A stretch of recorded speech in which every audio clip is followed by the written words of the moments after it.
Project 2025 is a far-right manifesto. It is a 1,000-page bucket list of extremist policies that would uproot every government agency and disrupt the lives of every person who calls this country home. Have you ever heard of Project 2025? I've read about that, Congresswoman. Okay. There are some things indicated in Project 2025 that are quite concerning to me. There are those that would make some people believe that because I happen to be Black and or a woman, that somehow, even though I can rattle off all the qualifications in the world, my Blackness makes me unqualified. What you got to say about Project 2025? Have you heard of Agenda 47? Say what? Agenda 47. Nah. It's the actual platform that Trump is going to push when he becomes president. It's listed on his official campaign website. So Project 2025 is a governing document, and this is how it would impact you. Let's start with reproductive freedom. It calls for a nationwide surveillance system to monitor all pregnancies. What if the future of America meant less freedom, fewer rights, and more control? Project 2025, the Trump administration's blueprint for the nation, claims to build a stronger America. You know the saying as it goes, make America great again. But behind the promises lies a plan that could strip away fundamental freedoms, destabilize democracy, and reshape the way of life. And it doesn't end there. Agenda 47, Donald Trump's vision for his return, is the driving force behind this plan, threatening the rights and livelihoods of millions of Americans' citizens. How will Project 2025 impact your life, your freedom, and the future of democracy itself? Well, guys, if you haven't yet taken your time to check out Project 2025, you don't necessarily have to go and read the whole booklet. You can easily come online and research on what people are saying, and people that have actually made it easy for you to understand the project. So I have these videos that I've gathered for you guys that I want us to watch together, and I would love you to tell me after watching these videos, what are your thoughts on Project 2025? And if you've read the booklet of Project 2025, I'd love to know what you think about this agenda. Subscribe to this channel if you haven't, give this video a like, and let's dive right ahead to the video and we'll come back to it. So Project 2025 is a governing document, and this is how it would impact you. Let's start with reproductive freedom. It calls for a nationwide surveillance system to monitor all pregnancies.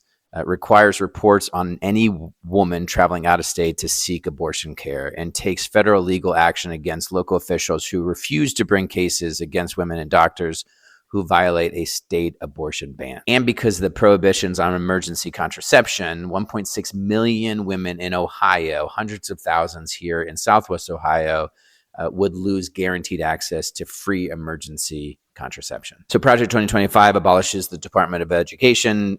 It would end Title I education funding, which 25 million students rely on for their education. Here's what it means for us. Ending Title I would take critical resources away from over 110,000 children in Ohio and nearly 7,000 teaching jobs. Number 3, childcare. Project 2025 would eliminate Head Start. Head Start is quality preschool for low-income children. In Southwest Ohio, over 2,000 families rely on Head Start for childcare. So the attack on Social Security is a big one. It would raise the retirement age. It cuts benefits. It privatizes the program. It would cut Social Security benefits for 8.5 million Ohioans. All right, Medicaid. Medicaid is healthcare for lower income families. It would strip away Medicaid coverage from 90 million people. This is nationally.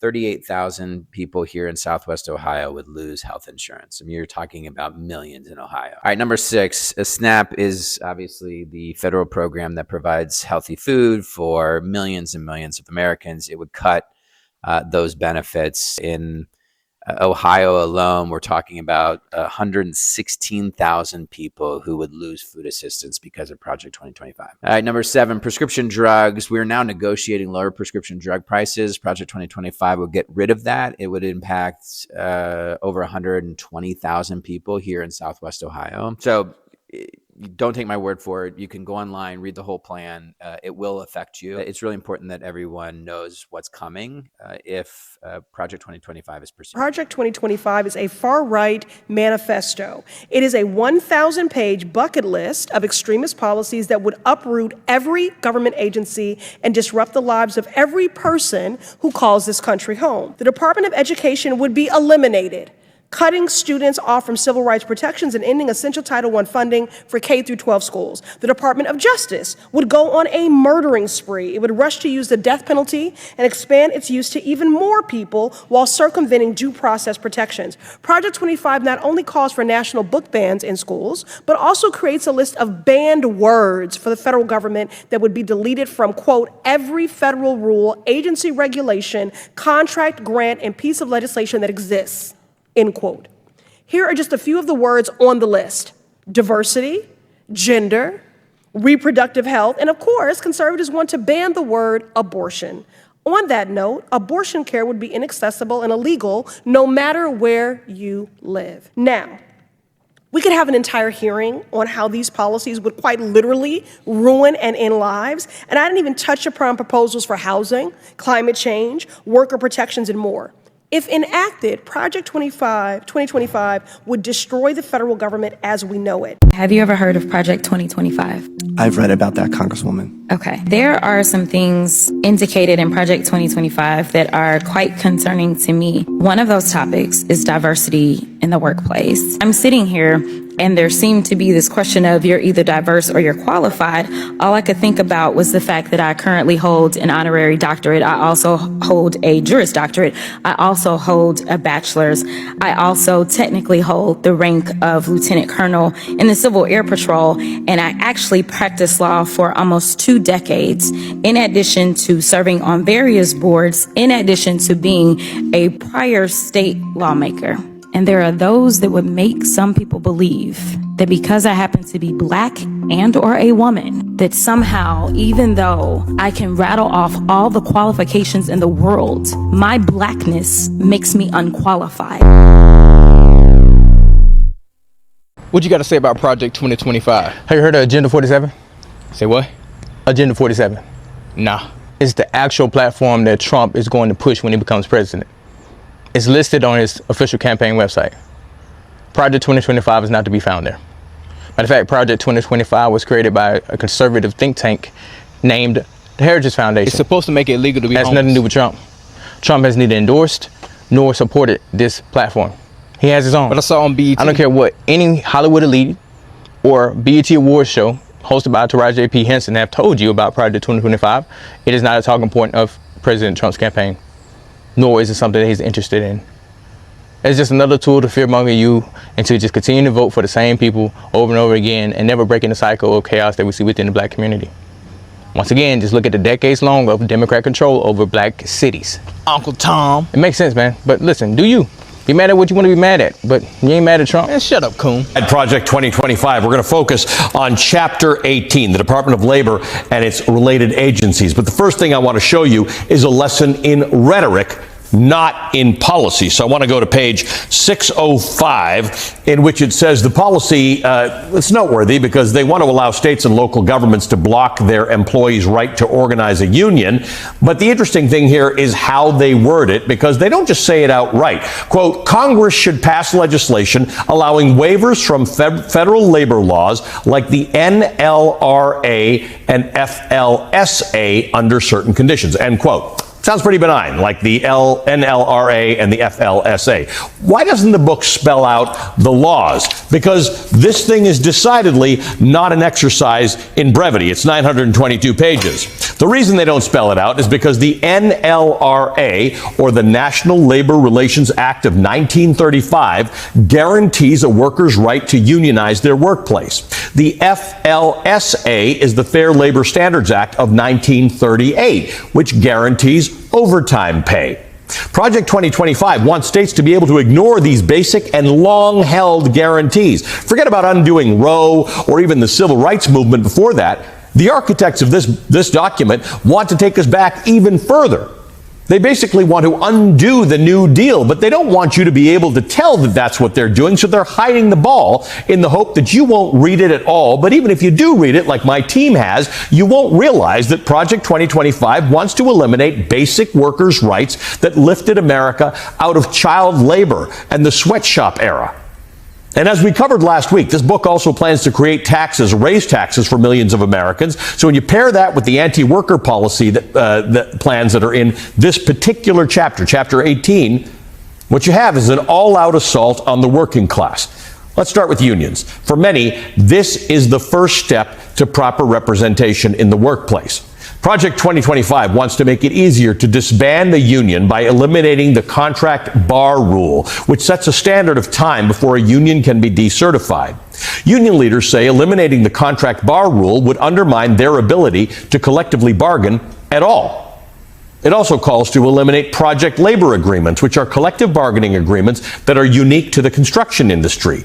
They're negotiated between unions and contractors before a large project starts to smooth out working conditions and make sure that deadlines can be met. Project 2025 wants to repeal the persuader rule. Now, that's a law that requires companies to disclose the resources that they spend on union-busting law firms and consultants. Unions use those disclosures to show how much companies are spending to avoid granting workers better conditions. And Project 2025 would weaken joint employer rules for corporations who franchise out their business locations, which would make it more difficult for fast food workers in franchised operations like McDonald's to unionize. And if a worker at one of those franchise locations is seeking damages for unfair treatment, the massive corporation that is the franchisee would be off the hook. These are policies intended to weaken union and worker leverage at every point in the organizing and bargaining process. Without a union, workers need to advocate for themselves on their own, and they'd be doing that in a hostile labor market created by some of the other suggestions in this book.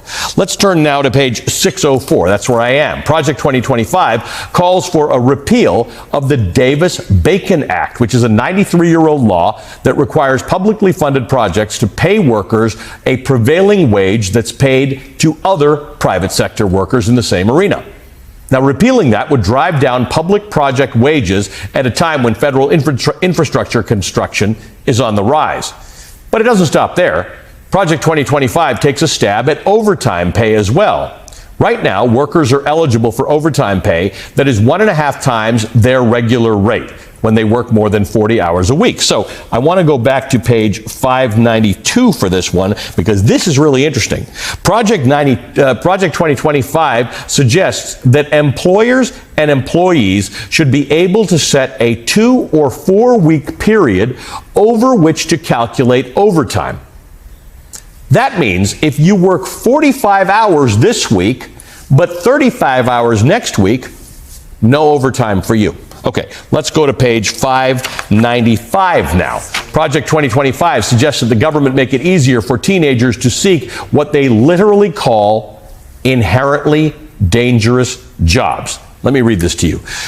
Some young adults show an interest in inherently dangerous jobs. Current rules forbid many young people, even if it is their family running the business, from working in such jobs. With parental consent and proper training, they say teenagers should be allowed to operate heavy machinery, because that is what our republic was missing. 2025 also takes a strong stance on discrimination in the workplace. It is in favor of it.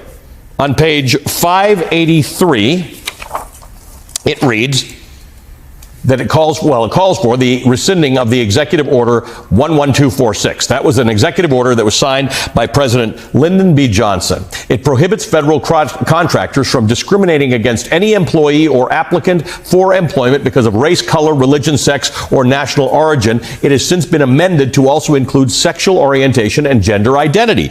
On page 595, Project 2025 takes aim specifically at LGBTQ workers. It says the president should direct agencies to rescind regulations interpreting sex discrimination provisions as prohibiting discrimination on the basis of sexual orientation, gender identity, transgender status, sex characteristics, etc. meaning workplace discrimination against gay, transgender, or gender nonconforming Americans would no longer be the law of the land. So, in 36 pages in Chapter 18, we've got teenagers operating heavy machinery, workers' wages in a death spiral, roadblocks to workplace representation, legalized discrimination.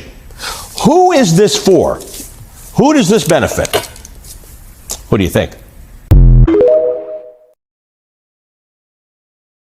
Project 2025 is not going to be started in 2025. It is not the year of the project's initiation. It is the year in which the Heritage Foundation looks to as the project's culmination. For the latter part of 40 years, the Heritage Foundation has put forth agendas and projects, initiatives, and allocated resources and funds to pilot those initiatives and give them a foothold in our democracy and in our government on the local, state, and federal level. That's why I emphasize the importance of voting on every level. The Heritage Foundation understood the importance of every level of government, from local, from our school boards, all the way up to our Supreme Court. You have to understand, the Heritage Foundation is responsible and played a major role in the election of Ronald Reagan. The Heritage Foundation is responsible and played a major role in the Supreme Court that we see today. The Heritage Foundation is responsible for the creation, the conception, and the authorship of Project 2025. Understand that Project 2025, in tandem with Agenda 47, is aimed at bringing these ideas to fruition in the year 2025.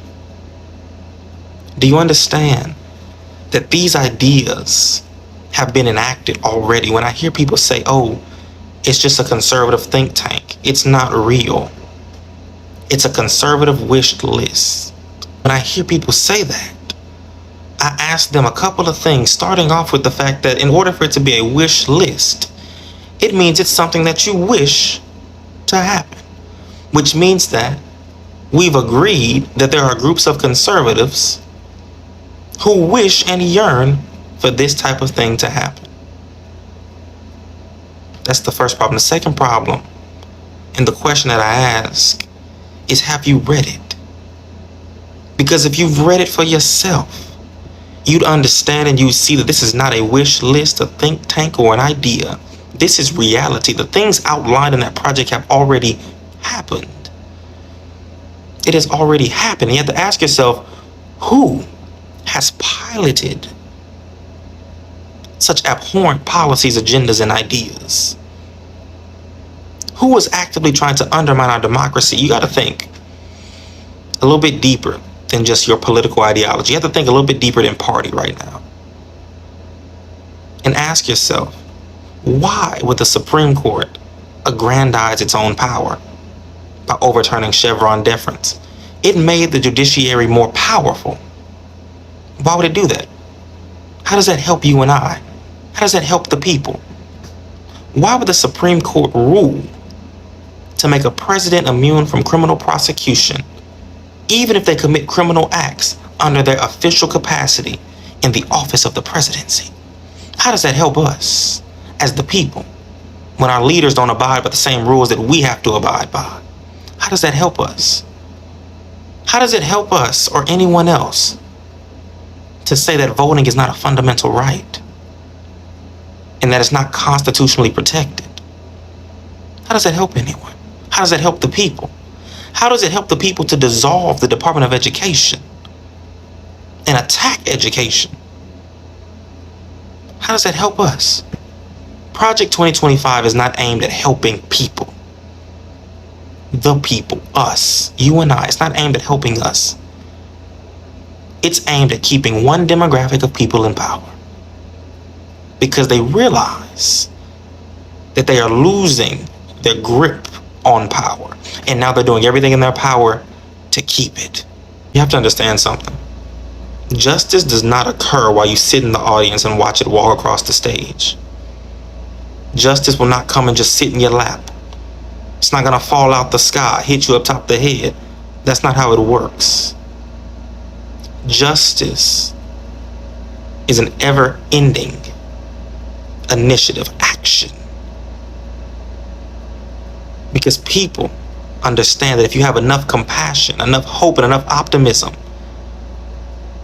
that you can fight for justice. Justice is something that you have to fight for. And we have to fight for it. Organize, get involved, understand, educate yourself. Do not allow yourself to be indoctrinated by misinformation. People telling you that it's a think tank. People telling you that this is not real. It's a fallacy. It's not reality. It's an idea. It's so extreme and ridiculous and abysmal. They say it to you to convince you that it's an impossibility so that they can go behind your back and under your nose and implement it without you even noticing. Understand. This is bigger than two people, than two parties. It's about our democracy, because we have seen how outlined in Project 2025 they want to undermine our democratic republic. They want to quite literally terminate aspects of the Constitution. How does that help anyone? Look through the trees, see the forest. Look beyond your conservatism, your republicanism, your liberalism. Look beyond that and see the forest. Understand what's actually happening right now. And come together to ensure that our democracy does not crumble at our feet. Project 2025 is not a joke. It's not a game. Someone sat down. Many people sat down and wrote this out. They sat down and put this on paper. They sat down and implemented it. Many people are believing the lies that Project 2025 isn't real. What do you mean it's not real? Have you read it? They can't do the stuff in there. It's too extreme. That's not a possibility. They wrote it down and it's happening. And that's how I know those who have read it and those who have not. Because those who have read it as a collective, no matter which side of the aisle you find yourself leaning towards as a collective, if you've read that agenda, you are in staunch opposition to it, because you understand how pernicious it is to our society and how harmful it is to people. If you haven't read the agenda, a telltale sign is when you say that stuff can't happen. Because if you were reading it for yourself, which I encourage you to do, read it for yourself. If you were reading it for yourself, you'd be able to pinpoint exactly in that manuscript what has already taken place and transpired. You'd be able to see exactly what has already occurred. As you're reading it for yourself, read it for yourself and vote accordingly, because there's a reason they're attacking education. There's a reason they're distancing themselves from it as a campaign. There's a reason they're trying to convince you that it's liberal propaganda and fear-mongering. No, this is what's happening right now. We see it happening. And they put it in 920 pages to deter you from reading it. Read it for yourself. Do not take my word for it, anybody else's. Read it for yourself, and you will see exactly what's at stake. Educate yourself. And do not believe the mis and disinformation that tries to convince you that this stuff is not real, because we see it on a daily basis. No, because I want you to hear me when I say with my full fucking chest, if you voted for Donald Trump, I want you out of my life. Because at a base level, I don't care for friends. I don't care for family. Because if I'm going into a future where interracial marriage is even up for debate, I don't want you at my wedding. I don't want you there. If I travel out of state while on my period and my blood condition causes me to start hemorrhaging, and I happen to be in a state where women's health care is so strictly regulated that doctors feel like they can't interfere because any period-related bleeding could be a pregnancy and there's no interfering in that, and I bleed out and die because of the laws that are going to be left up to states' decisions, I don't want you at my funeral.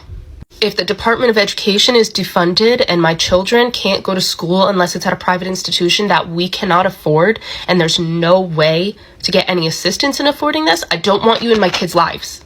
And that's just the beginning of it. So honestly, truly, if you voted for Trump, get out of my life.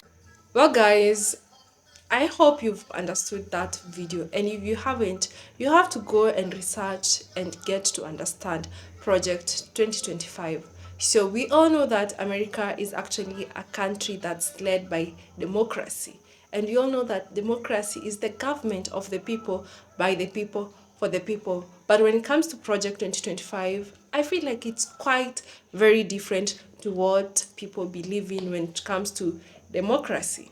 So this comprehensive blueprint policy from Trump's administration that is actually designed to reshape the federal government. It includes plans to consolidate power in executive branch, reduce regulatory oversight, and restructure federal agencies. So when it comes to this, I've been thinking about it and researching about it so much because everyone is like, Project 25. Every time that I go on Twitter, everyone is talking about Project 2025. Every time I go on Instagram, people are posting about Project 2025 on TikTok, on all social media platforms.